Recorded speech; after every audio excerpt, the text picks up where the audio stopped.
조 전 대표를 석방시켜준 8.15 광복 특별 사면으로 풀어준 이재명 전 대통령과 더불어민주당은 그 후과를 톡톡히 지금 치르고 있습니다. 지지율이 급락하고 있는 상황입니다. 먼저 이재명 대통령의 지지율 급락 보여드리겠습니다. 긍정평가가 60%를 쭉 유지해왔었는데 8월 첫째 주 56.5% 그리고 8월 둘째 주 51.1%로 떨어졌습니다. 자, 7월 마지막 주와 비교했을 때는 무려 2주 동안 12.2%나 떨어졌습니다. 이 정도면 엄청 많이 떨어진 겁니다. 자, 그리고 7월 마지막 주와 8월 둘째 주 긍정평가를 비교해보면 이것 또한 떨어진 만큼 떨어진 것보다 더 많이 올라갔습니다. 31.4%, 30% 초반대를 유지했던 부정평가도 무려 44.5%까지 13.1%포인트 상승했습니다. 굉장히 큰 민심의 변화가 있었던 거죠. 자, 다음 장 보겠습니다. 지역별로 보면 더 심각합니다.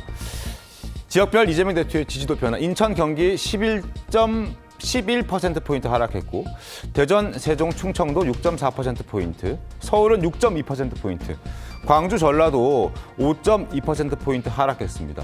수도권에서 굉장히 많이 하락했고 그리고 광주, 전라에서도 민주당의 텃밭으로 불리는 이 광주, 호남, 전라에서도 5.2%포인트나 하락한 모습을 볼 수 있었습니다.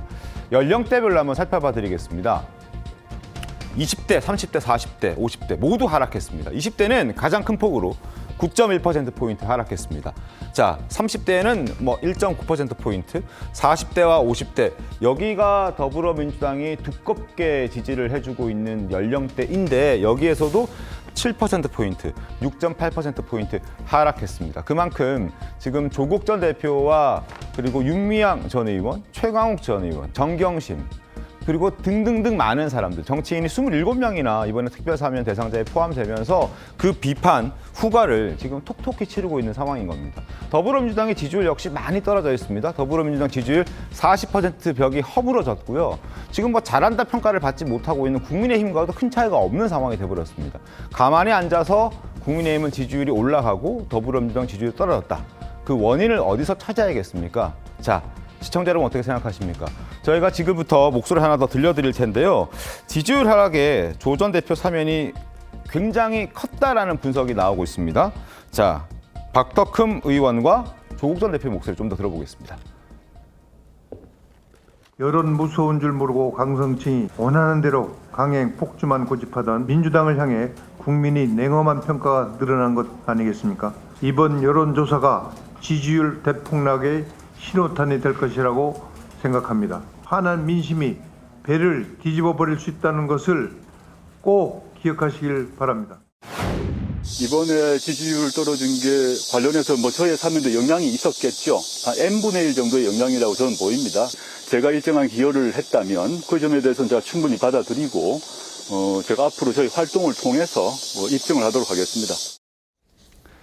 자, 영향은 있었겠지만 N분의 1 정도다. 조국 본인이 절대적으로 이 영향에 아주 큰 축을 담당하진 않았다라고 본인의 어떤 특별 사면에 대한 평가를 하고 있습니다. 양은경 변호사님 어떻게 보셨습니까? 저는 이게 수치상으로 봤을 때 이건 조국 효과다라는 확신이 들었습니다. 왜냐하면은 일단 세대별로 봤을 때 가장 많이 빠진 세대가 20대거든요. 9.1%가 하락을 했는데 20대가 입시를 막 겪은 세대예요. 맞습니다. 그러니까는 우리 사회에서 가장 공정성의 요구가 높은 영역이 사실 입시거든요. 그 입시를 통과한 청년들이 사실 요즘 같은 경우에는 재필 3선이라고 들어보셨어요? 재필 3선이요? 재수는 필수, 삼수는 선택이다. 그 정도로 이 청년들이 정말 고등학교 3학년 마치고 입시를 치르고서도 더 원하는 학교를 등급을 높인다.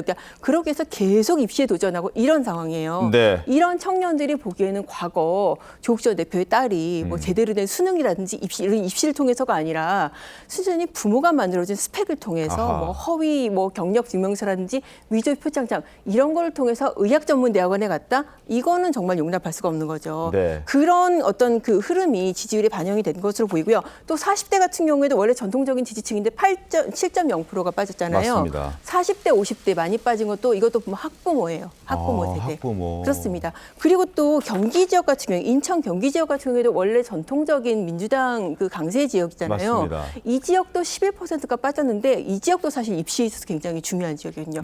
이 지역의 학생 수가 많아지고 이 지역 학생들이 소위 말해서 인서울, 그러니까는 서울에 있는 대학에 대한 그런 열망이 강한 그런 그 속성이 있기 때문에 네. 조국 사태가 상당히 영향이 컸던 것으로 보입니다. 알겠습니다. 일각에서는 조국 사태, 그러니까 조국 전 대표의 이 특별 사면을 계기로 이제 이재명 대통령의 허니문 시기는 끝났다라는 평가도 하고 있습니다. 김성태 대표는 어떻게 보십니까? 그렇습니다. 이게 2달 만에 정확하게 국민들의 이재명 대통령에 대한 허니문에 대한 인식은 이미 이제 끝을 내려버렸어요. 그러니까 이제 그동안 이제 이재명 대통령 입장에서는 이제 협치 소통, 그러니까 국민 통합을 통해 가지고 아주 뭐 정치를 통한 그런 국정 운영을 원만하게 하겠다는 그런 어떤 의지를 가지고 국민들을 상당히 안심시켰어요. 그런데 네. 2달 만에 그 어찌 보면은 뭐 본인의 그 모습이 드러나고 있는 거죠. 그러니까 당정 일체라 그러잖아요. 네. 당에서는 이제 정청래 당대표가 돼가지고 세상의 대한민국 헌정 역사상 집권 세력, 집권당 대표가 야당 대표에게 또 야당 의원들을 사람으로 취급을 하지 않고 악수도 하지 않고 앞으로 뭐 협치 이런 거는 꿈에도 꾸지를 않고 있으니 네. 그러니까 이게 절대 권력의 그런 오만함과 거만함을 우리 국민들이 벌써 읽고 있다는 거예요. 그러니까 국회는 국회 차원에서 상법 개정했죠. 또 세제 개편해가지고 대주주 그러니까 주식 양도 기준 또 뭐 손봐버렸죠. 거기다가 노란봉투법 일사천리로 처리하고 있죠. 네. 그러니까 뭐가 변했냐 이거예요. 한편으로 또 이재명 대통령은 8.15 광복절 사면을 통해 가지고 뭐 조국 이재명 반성하지 않는 사람들 그들에게 그냥 큰 영혼을 심어줘 버렸거든요. 네. 그리고 이제 뭐 이 사실상 빼놓을 수 없는 게 제가 이 방송에도 이야기했지 않습니까? 이재명 대통령의 앞으로 국정 운영의 가장 큰 적은 제1야당 국민의힘이 결코 아니다. 친정집 정청래 대표가 될 것이다. 그 애사임이 이미 맞아 떨어져가는 겁니다.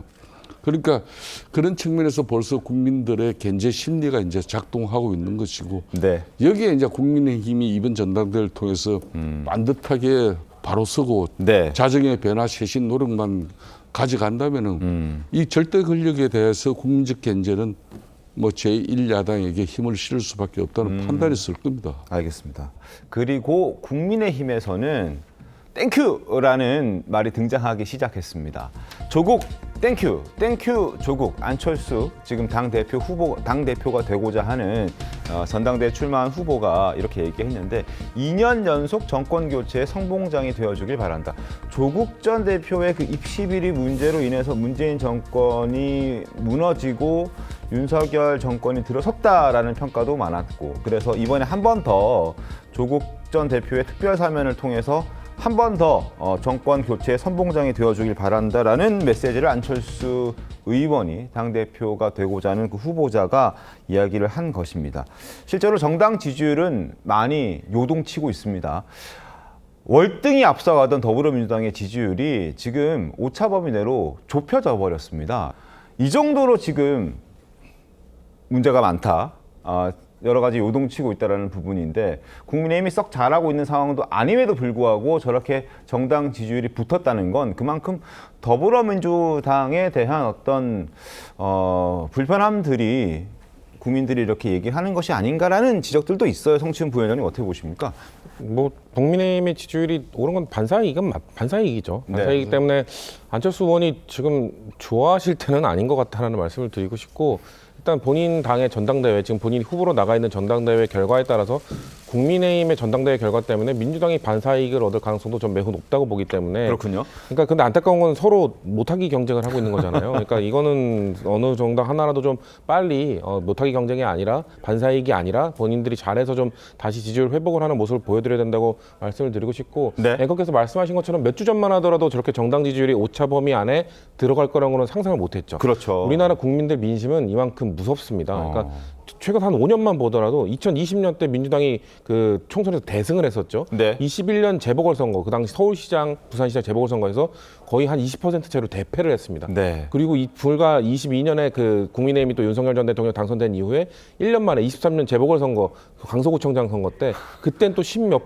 % 이상으로 민주당이 대승을 했습니다. 네. 그만큼 이 우리나라의 이 스윙 보터들, 중도층들은 정말 언제든지 심판할 준비가 되어 있는 분들이거든요. 저는 이번 정당 지지율 지표를 우리 당이 그냥 오차범위 아니다 뭐 이렇게 그냥 가볍게 볼 것이 아니라 네. 정말 심각하게 받아들여야 되거든요. 특히나 2030 세대. 네. 안 그래도 2030 세대가 원래 진보 진영 지지율이 높았는데 젠더에 의해서 갈라지면서 그것이 약간 반반이 돼버렸고 근데 반반이 돼버린 게 지금 민주당의 비호 세력이 더 높아지고 있다. 이거 매우 심각한 신호거든요. 그러니까 네. 저는 지금 당이 저는 그래서 사실 이 조국 대표나 윤미향 전 의원의 사면에 있어서 이걸 나중에 하더라도 나중에 해야 된다. 왜냐면 지금 정권 초기잖아요. 저는 아까 앵커께서 오프닝 때 말씀하신 정권 출범한 지 2달 됐다는 얘기 듣고 네. 2달밖에 안 됐나 이런 달이죠. 생각이 들더라고요. 6월 달에 출범했으니까. 생각보다 얼마 안 됐어요. 많은 일이 있었는데 근데 사실 정권 초반에는 그 정권이 추구하고자 했던 개혁 과제들을 마구마구 추진을 해야 되는데 네. 초반에 이렇게 지지율을 깎아먹는 행위들을 해버리면 개혁 과제를 할 때 아주 어렵거든요.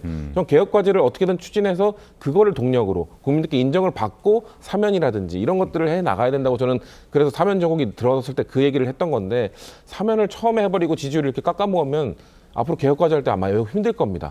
이거를 반등할 계기를 어떻게 마련할지 당에서 아니면 정권에서 좀 전략이 좀 있길 바랍니다만 네. 한번 이렇게 떨어진 지지율을 회복하는 거는 이 올라가는 건 내려오는 것만큼 쉽지가 않거든요. 원래 살 빼는 건 어려운데 살찌는 거는 쉬운 쉽죠. 것처럼 네. 이 지지율도 좀 마찬가지라고 생각하기 때문에 당이 좀 경각심을 가졌으면 좋겠습니다. 알겠습니다.